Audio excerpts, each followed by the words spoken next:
I'm Tyson. And I'm Alana. And we are roaming in a Ram. This is just going to be our run through of our home on wheels, because in 2 months' time we are going to be travelling full time around Oz in it with our Ram and our Lotus 23'3 Trooper. So right now, Alana's going to be in front of the camera and she's going to run you through everything, and yeah. So we haven't officially moved into the van yet, so it's just parked in our yard.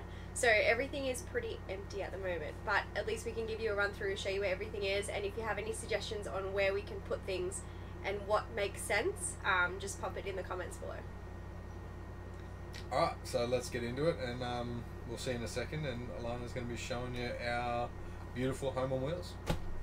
Hi guys, so I'm going to give you a run through of our van. So I'll start at the front door. We've got the traveller front door that has the security mesh on it. It's multi-lock with the roller blind.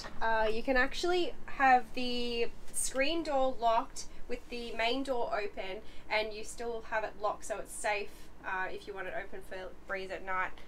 We have the leather pocket up the top, and we have our C-zone control, so that we have done another video on that in another YouTube, so we'll pop the link for that one below, and that basically controls absolutely everything in the van. So we can view our water tank levels, and we can turn the lights on, water pump on, that sort of stuff. So we decided to upgrade to the smart TV, so then that way we could stream via the TV without having to use a dongle or Apple TV. And we got a smaller king jack aerial on the roof. You can see the control up there, I'll show you after. So that way we could fit more solar on the roof. We just have the standard window here, and we changed all the Sirocco fans to black, purely because we just thought that you wouldn't be able to see the dust as much, especially like red dirt and stuff, so we decided to do black throughout the van. So I'll show you where else we've got fans when we get there.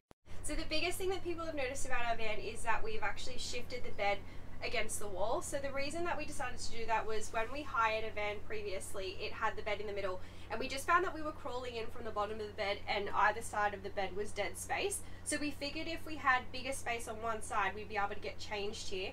We didn't lose any storage either. We obviously just moved the cupboard to this side, so we've got like a double door cupboard. So I'll show you inside there as well. Can you see that? So we've got the hanging space, and then there's just shelves here.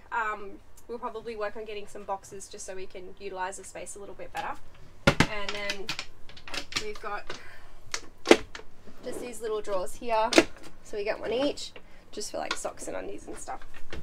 And just quickly, with that bed, for a bloke of my size, I'm 6'1" and 110 kilos. That gap on the side, having the larger gap, is so much better. I can actually stand there, get changed, I can turn around, and I'm not hitting my elbows or my head or anything like that on the van. Also with the storage part quickly, when you move your bed to the side, you actually get another tunnel boot. We don't have the extra tunnel boot because we have such a large diesel heater and diesel hot water and 12-volt system. However, you get the extra, so you get the one tunnel boot at the top, you get the next tunnel boot, and then you get another bit of storage. So there's another reason, I guess, we personally reckon that it's better to move to bed to the side. We did have mixed opinions on that. A lot of people were saying that, you know, you're going to struggle getting in and out of the bed. We haven't found that issue yet. Maybe living in the van full time, it might get a little bit frustrating, but at the moment it's fine. I just crawl in from the bottom, which is what I was doing in the other van anyway.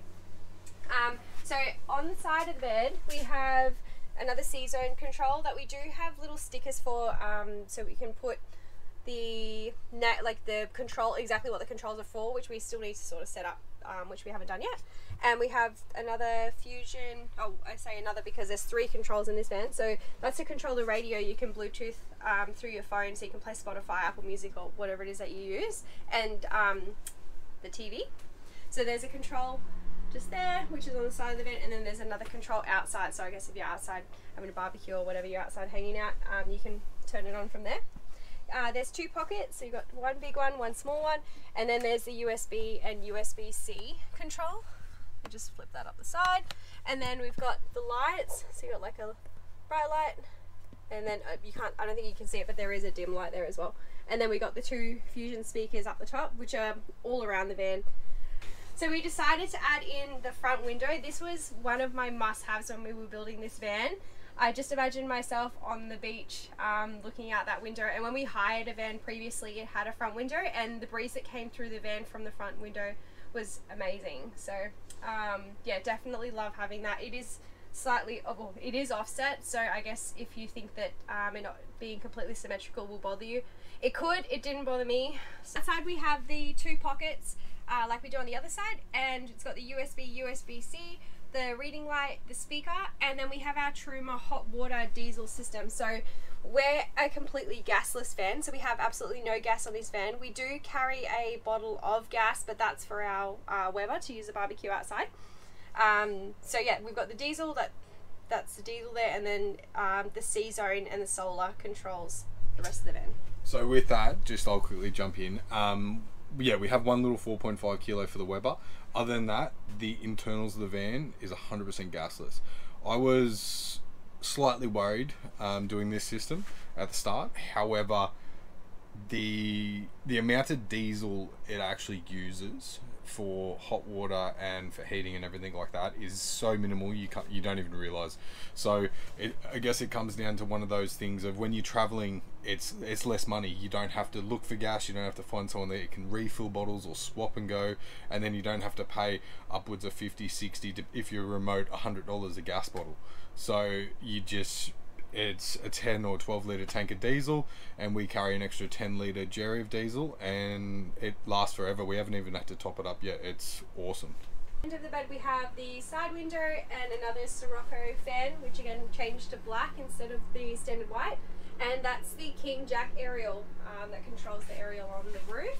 We have all of our cupboards, and I'll show you the internals. Again, it is really messy because we haven't set anything up yet, but we've just kind of got junk and things, and we still need to work out where we're putting everything, as I said. Oh, there's the other control for the Fusion. So we just have like remotes and stuff in here, so if you have any suggestions on what to put in here, let us know. And this is the brains of the C-zone and the on-off switch for the inverter. So we use this cupboard quite regularly. The top cupboards are the Arctic matte colour, and all the walls and partitions are white. The lounge is a suave steel. We've decided to add this end piece on so we can fit our 12 volt underneath the lounge. And what we've done is we've shifted it over completely so it butts up hard against the bed, and we don't have any wasted space, so that there's literally no gap there at all. But you can still make the bed because you can lift the bed up and do it that way. Well, that's how I've been doing it anyway. The bench tops in the van are a Honey Elm 69 chalk finish from memory. I'll pop it in there if I got that wrong, but I'm pretty sure that's right. With the table, you press this button down the bottom and you can shift it up and down. We have been told to push it all the way down during travel. It just makes sure that the table will last longer, it doesn't rattle around. And then there's a control on this end of the table, and it literally lets you spin the table whichever way you like. So yeah, generally we have it pretty far out when we're eating, but then you can push it all the way in. What we did was we added in a full height pantry down this end of the lounge. I know some people have it there, but then it would shorten the kitchen, so we've decided to put it here. And then we've shifted the lounge over, as I said, to butt up hard with the bed. So it just gives us that extra cupboard space that I assume we probably need once we go off grid. So at the moment, obviously, I've just got the essentials marshmallows. And then we upgraded to the full-size Dometic fridge, and then underneath here, oh, actually we lost the top cupboard because of the height of the fridge, and we don't have the bottom cupboard either because this is the pump for the water system. So on this side of the van we have the kitchen, so we've got the microwave up the top, and then we have all of our cupboard space. One thing I will say is that the space in here is very deceiving. Before we put things in there, I thought, oh gosh, how am I going to fit all of our kitchen stuff in here? And then once I started putting things in here, I realized that there is a lot of room in here, which is great. And then we have, I'll move down the kitchen. So we have the range hood, so you can turn that on, and it's got a light as well, which is handy because at night. And then what we did was we upgraded these windows. So it was originally a 950 and we upgraded to from memory a 1200. It just gives us more airflow and more light. And then obviously we have the same finish bench top as the table. A big question that we get is the induction stove. So we changed from a gas to induction, and the original stove would have gone this way, taking up all the bench space, so we decided to move it this way. I can see pros and cons in this now. You can see that this hot plate is really close to the window, so you can't have a huge saucepan here without having a heat protector. I'm yet to find a good one, just so we don't melt the window, obviously, because we'll avoid the warranty, but we haven't needed it yet, so I can give more advice on that once we actually use it a little bit more. So we decided to go for the black sink. So we have a black sink at home and we absolutely love it, and we have the black gooseneck tap, and it has two handles, so we've got one for drinking water and one for just your regular usage. You might be wondering why I've put an elastic band there.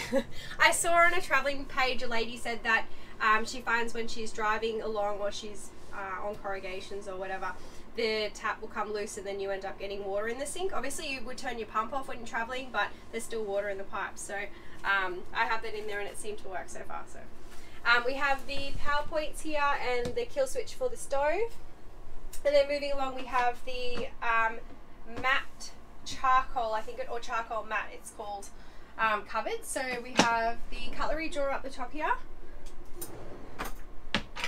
I apologise for the mess, but this is how it will be when we live in it anyway. So we've got I've just got tea towels and whatever, so it's a big drawer and then another big drawer down the bottom. I can go through storage and stuff once I actually pack the van. Under here we've got the shelves underneath the sink. There are extra locks for the drawers, just so when the drawers get quite heavy and you're traveling you can lock them in. You get a better chance of it not opening them. With these, I don't know if you've ever been in a caravan and looked at the drawers before, but basically you can leave them unlocked and you can open and close them, but when you travel you do press them in and then it's shut. And then we've got this cupboard down this end, just got some junk in there as well. So down this end we have the spice rack. I have seen how some people have gotten really creative with this. I haven't decided how I want to do it just yet. We'll get there. And then down the bottom we have this kickboard cupboard. So, there we go. So we'll probably store shoes and stuff like that down there. So we have the Dometic aircon up here, which runs off our inverter. And then moving into the bathroom, we have the concertina doors. So we upgraded, oh, I wouldn't say upgraded, we changed the door to the fabric door, concertina door, so it's just magnetized here. The reason that we decided to do this was because we had heard stories of the doors rattling off the hinges when you go over corrugations, and we just decided that it didn't really matter. We don't really even shut it, to be honest, it just stays open all the time, so that's what we did with that. And then moving into the bathroom, we have the two towel racks on this side. We do have the all smalls hanging, so we're going to decide where we put that, so if you have any suggestions on where we could hang that, definitely pop that in the comments. We just have the regular toilet. We did think about a composting toilet. I don't know enough about it to give you an opinion. We just decided that this was the best option for us. We have the black basin with the black tap. You've got the PowerPoint, and then we've got a cupboard up here. And then down the bottom here we've got three cupboard drawers. So we've got two that are the same size, and then down the bottom here is a bigger drawer. So be able to fit plenty of things in there. And then on this side we have the shower, and there is so much room in this shower. So I mean, I'm quite a small person, so it's not the best indication of how big it actually is. But with me, yeah, 6'1", 110, and in there I can completely soap up, turn around, and not hit anything. It's awesome. Plenty of room. The reason that we decided to go for this layout was because of this bathroom. So we wanted bunks, but we wanted a bigger bathroom because with the, say, 21-foot van, you have the bunks that run along the side, and we decided that it would be better to have the bigger bathroom and the bunks at the back because of how tall Tyson is. So with the other layout, the door runs across the toilet and he'd hit his knees. So yeah, did you want to say anything about? Yeah, definitely. I'd so much rather this one. Yeah, I can actually sit on the toilet comfortably. I can be in the shower comfortably. We hired a van, and I love the van life. However, one part I didn't like was when I had to go to the bathroom for all those types of things because of how small the bathroom can be in the 21 footers and yeah. Another thing people consider with going a larger van, I don't find it harder to tow. I don't find it harder to get into caravan sites. Yes, it's 2 foot bigger. That's a whole 60 centimeters or 600 mil. And weight, I didn't see much of a difference. We're 3195 by memory dry. I know there's a lot of 21.6s that are a lot heavier than that dry. So yeah, the extra length didn't add anything to our weight really, and driving, it's fine. Yeah, so I forgot to mention there's a mirror obviously behind the basin. But moving into the bunks, we have another concertina door. Again, this just stays open. We don't really ever close that. Another thing with those doors, yes, it was a lot to do with the fact that they rattle off and everything. However, also there's a weight. Dropping the material and the slides and everything, drop the weight. And also in this little section, if you've got the door, all these towel racks and everything are on the actual door, and when they slide, yeah, it's just a bit weird. And then you also can't mount anything to this wall if you want to, as the door slides in there. So that was another big reason why we changed to the concertina doors. Yeah, cool. So yeah, these are alright. We don't have an issue with them. The magnet works, so we're pretty happy. We opted for double bunks. At the moment, we just have Tyson's fishing rods up the top. My babies. Yeah. So if you want fans in either bunks, which I could totally understand why you would want that when you've got kids, but obviously we don't have children, so we have just the standard light with the USB-C and the USB. They're on both, and then obviously they both have a window. Down the bottom we have the storage, which runs all the way under the bunk. Length is 7 foot. So I did find it difficult to find anything that would fit, as in sheets, and I didn't want to leave them bare because obviously they get ruined, and I didn't want anything that was just white, of course, because it would get ruined as well. So I took I did a post on our Instagram page, but I took down a king flat sheet to a lady who does sewing and designs, and she cut it in half and ran the elastic around it. So I got to pick a color that I liked, and they fit perfectly. So if you have this layout or a similar layout, I would highly recommend doing that. So yeah, they run all the way to the wall there, and then we have the cupboard on this side. So at the moment it's just full of junk, but you get 3 shelves. This one's separated just at the front here, but you still have access to the back. And then down the bottom we have the 3.5 kilo Destination RV washing machine, which we've used twice or 3 times now, and I'm pretty happy with it. So yeah, I think that wraps up everything in the van. So if you have any questions about the van, or if I've missed anything that you wanted more clarification on, definitely put it in the comments, and we can either do another video or happy to answer any more questions. So guys, also thanks for watching. If you want to check out the 12 volt system or anything to do with that, we have the other video. Jump across and have a look. We'll drop the link in below. Yeah, any other questions, chuck them down. Thanks for watching. See you next time.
just squish my thingy.